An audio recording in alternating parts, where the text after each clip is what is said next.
Hi, and welcome to another episode of Hot Takes with me, the Silver Fox. It's emerged that Rishi Sunak, the Prime Minister of Great Britain, is, by dint of an old law, exempt from paying over £300 million in inheritance tax should he die.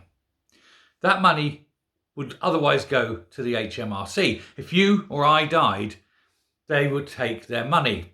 Now, there was an exception, which was non-dom status. But Jeremy Hunt has ended the non-dom status loophole. Now, that would have helped his wife, Munty, because she has non-dom status, because she doesn't like paying taxes. So obviously all the couple's money is put into her name so that he can avoid all the tax that otherwise he would be expected to pay on their near £1 billion fortune. But as I say, fortunately, she is a non-dom taxpayer, so hasn't paid a single penny in taxes for many, many years. But it's the inheritance tax.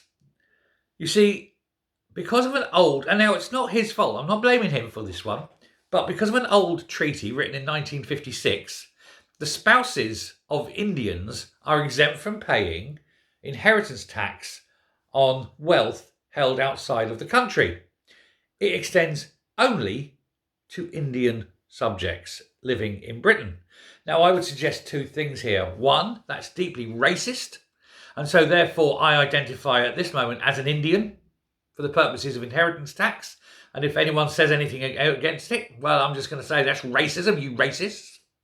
And secondly, surely as the Prime Minister of this country, he should lead by example and deny that rule applying to him. He should say, no, upon his death, he will be willing to hand over the monies due rather than being exempted from it.